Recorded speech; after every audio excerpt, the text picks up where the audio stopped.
Hello good morning. कैसे हैं आप सब? उम्मीद करता हूँ कि आप लोग अच्छे होंगे। तो आज की क्लास में क्लास 12 हिंदी चैप्टर 4 अर्धनारीश्वर से जितने भी महत्वपूर्ण ऑब्जेक्टिव क्वेश्चन पूछे जाते हैं तो उन सबको इस क्लास में हम लोग कवर करने वाले हैं। अगर आप चैनल पर नए हैं तो सब्सक्राइब कर लीजिए। तो चलिए शुरू करते हैं।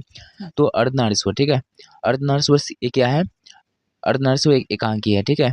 एकांकी है। अर्धनारीश्वर क्या है? तो ये एकांकी है। इसके लेखक जो होता है रामधारी सिंह दिनकर है, ठीक है। राम रामधारी सिंह दिनकर रामधारी सिंह दिनकर है, ठीक है। और इसका जन्म जो होता है इसका जन्म जो होता है 23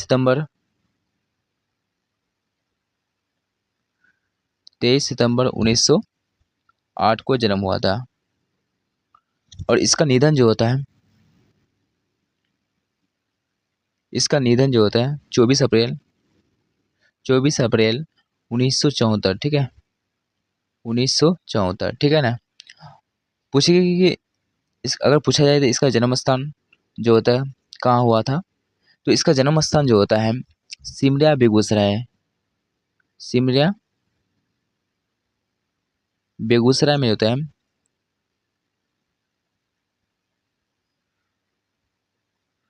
सिमरिया बेगूसराय बिहार में पैदा हुए, ठीक है। बिहार में पैदा हुए, ठीक है। इसके माता का नाम जो होता है मानरूफ देवी, ठीक है। मनरूफ देवी, ठीक है। मनरूफ देवी। और पिता का नाम जो था रवि सिंह, ठीक है। इसके पिता का नाम क्या है? रवि सिंह, ठीक है। तो चलिए शुरू करते हैं। और इसके कई कृतियां हैं, ठीक है। इसकी कुछ इंपॉर्टेंट कृतियां हैं जो होता है एग्जाम में पूछा जाता है, ठीक है। परभंग परभंग जो होता है एक बहुत ही महत्वपूर्ण इसका कृतियां हैं। उसके बाद जो होता है रेणुका ये भी जो होता है बहुत ही महत्वपूर्ण है। उसके बाद हुंकार ये भी महत्वपूर्ण है। तो उसके बाद रसातल यात्रा, बहुत सारा है। यात्रा। तब उसके बाद उर्वशी भी महत्वपूर्ण है, ठीक है। उर्वशी एग्जाम में पूछा जाता है। यही उर्वशी में होता है, इसे होता है भारतीय ज्ञानपीठ का पुरस्कार मिला था, ठीक है। भारत रत्न का यानी भारत ज्ञानपीठ का पुरस्कार मिला था इसको।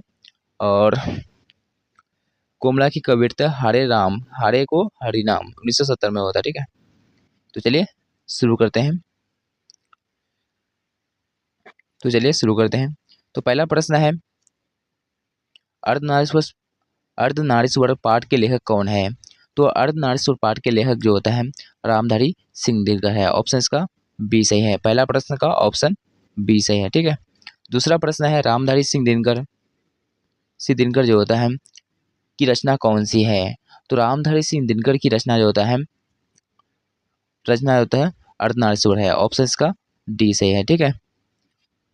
ऑप्शन इसका डी सही है। तीसरा प्रश्न यानी 3 नंबर प्रश्न है दिनकर जी का जन्म बिहार के किस जिले में हुआ था? तो अभी बताए तो बिहार के जो होते हैं बेगूसराय जिले में, ठीक है। बेगूसराय जिले में, ठीक है, में जन्म हुआ था। ऑप्शन इसका बी सही है। तीसरा प्रश्न है यानी अर्धनारीश्वर में किस गुण का समन्वय था? तो समन्वय जो होता है नारी और पुरुष दोनों का था, ठीक है। ऑप्शन इसका सी सही है। अगला प्रश्न है यानी 5 नंबर प्रश्न है दिनकर जी की पहली काव्य पुस्तक कौन सी है? तो दिनकर जी की जो होता है पहली काव्य पुस्तक जो होता है परभंग है। ऑप्शन इसका डी सही है, ठीक है। अगला प्रश्न यानी 6 नंबर प्रश्न है दिनकर जी की पहली कविता किस पत्रिका में प्रकाशित हुई? तो वह जो होता है छात्र सोहदर। ऑप्शन इसका ए सही है, ठीक है। अगला प्रश्न है यानी 7 नंबर प्रश्न है दिनकर जी की पहली कविता कब प्रकाशित हुई? तो दिनकर जी की पहली कविता जो होता है 1925 में होता है 1925 में 25 में होता है। पहली पहली कब प्रकाशित हुई तो 1925 में जो होता है छात्र सहोदर यानी छात्र सहोदर पहली कविता प्रकाशित हुआ था। ठीक है, ऑप्शन इसका बी सही है। ठीक है, अगला प्रश्न यानी 8 नंबर प्रश्न है, दिनकर जी के अनुसार यदि पति के विचार है तो पत्नी क्या है? तो पत्नी जो होता है एक भावना है, ऑप्शन इसका सी से है। अगला प्रश्न है 9 नंबर प्रश्न है, बुद्ध और महावीर ने नारियों को कौन सा अधिकार दिया? तो बुद्ध और महावीर ने नारियों को कौन सा अधिकार दिया? तो भिक्षुणी होने का, ऑप्शन इसका बी सही है। ठीक है, अगला प्रश्न यानी 10 नंबर प्रश्न है 10 नंबर प्रश्न है, पुरुष जब नारी के गुण लेता है तब वह देवता बन जाता है। ठीक है, किंतु नारी जब नर के गुण सीखती है तब वो राक्षस हो जाती है। यह कथन किसका है? तो यह कथन जो होता है ऑप्शन सी यानी प्रेमचंद्र का है। ठीक है, अगला प्रश्न है, अर्धनारीश्वर का किस विद्या में से संबंध है? तो अर्धनारीश्वर का किस विद्या से संबंध है? तो वह एकांकी से है, ऑप्शन इसका सी सही है। ठीक है, अगला प्रश्न यानी 12 नंबर प्रश्न है, किसने अपने जीवन के अंतिम जो होता है अंतिम दिनों में नारित्व की साधना की थी? तो वो है दिनकर जी। ठीक है, किसने अपने अपने जीवन के अंतिम दिनों में नारित्व की साधना की थी? तो वो दिनकर जी है, ऑप्शन इसका सी सही है। अगला प्रश्न है यानी 13 नंबर प्रश्न है 13 नंबर प्रश्न है, अर्धनारीश्वर शंकर और पार्वती का किस प्रकार का रूप है? तो वह कल्पित रूप है, ऑप्शन इसका बी सही है। ठीक है, अगला प्रश्न यानी 14 नंबर प्रश्न है, प्रेमचंद्र के अनुसार नारी जब पुरुष के गुण सीखती है तब वो क्या हो जाती है? तब राशि कहलाती है, ऑप्शन इसका डी सही है। ठीक है, अगला प्रश्न यानी 15 नंबर प्रश्न है, निम्नलिखित में से कौन सी रचना दिनकर जी की नहीं है? तो वह है झूठन नहीं है, ऑप्शन इसका सी सही है। ठीक है, अगला प्रश्न यानी 16 नंबर प्रश्न, निम्नलिखित में से कौन सी रचना दिनकर जी की है? तो वह है सदियों का संताप, ऑप्शन बी है परशुराम की प्रतिष्ठा, दरियाई घोड़ा, ऑप्शन डी है रसातल यात्रा। तो ऑप्शन बी यानी परशुराम की प्रतिष्ठा। ठीक है, ऑप्शन इसका बी से है। अगला प्रश्न यानी 17 नंबर प्रश्न है, दिनकर को किस कृति पर भारतीय ज्ञानपीठ पुरस्कार प्राप्त हुआ? तो वह है भारतीय ज्ञानपीठ पुरस्कार जो होता है उर्वशी पर। ठीक है, उर्वशी पर जो होता है उसे होता है भारतीय ज्ञानपीठ पुरस्कार प्राप्त हुआ था। ठीक है, अगला प्रश्न यानी 18 नंबर प्रश्न है, युद्ध और शांति की समस्या पर लिखी गई काव्य कृति है? तो वह है कुरुक्षेत्र। ठीक है, ऑप्शन इसका बी से है, युद्ध और शांति की समस्या पर लिखी गई काव्य कृति है तो वह कुरुक्षेत्र है।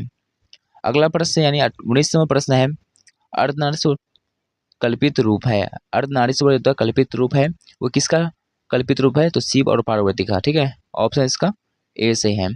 अगला प्रश्न यानी 20 तो गांधारी जो होता है दुर्योधन की माँ थी। ठीक है, ऑप्शन इसका ए से है। अगला प्रश्न यानी 21वां प्रश्न है, प्रेमचंद प्रेमचंद्र थे प्रेमचंद्र जो होते हैं एक कथाकार यानी एक कथाकार थे। ठीक है, ऑप्शन इसका बी से है।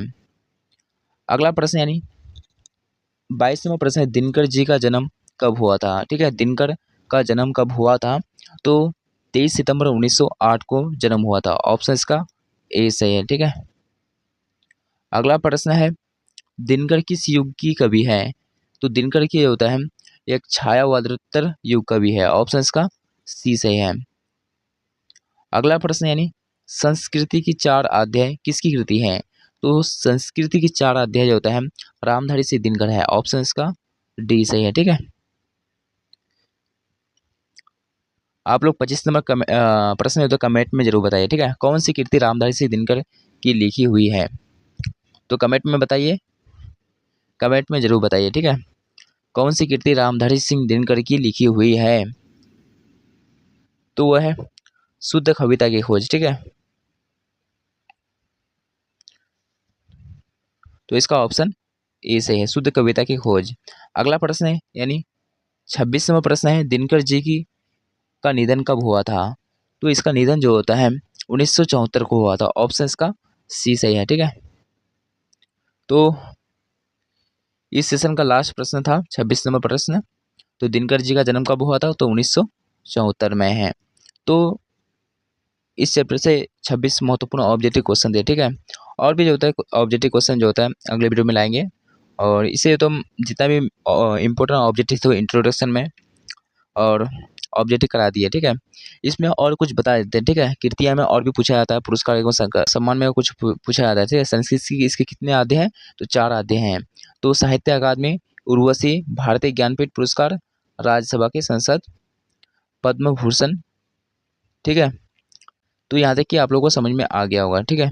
तो उसके बाद इसकी पहली कविता होता है 1925 में छात्र सहोदर पहली कविता होता है प्रकाशित हुई थी। मुझे उम्मीद है कि यहाँ तक जितने भी ऑब्जेक्टिव क्वेश्चन कराए हैं तो यहाँ से याद कर लीजिएगा, ठीक है। अगर आप चैनल पर नए आए तो सब ठीक है, अगर आप चैनल पर नए हैं तो सब्सक्राइब कर लीजिए। मिलते हैं अगले वीडियो में, तब तक के लिए जय हिंद।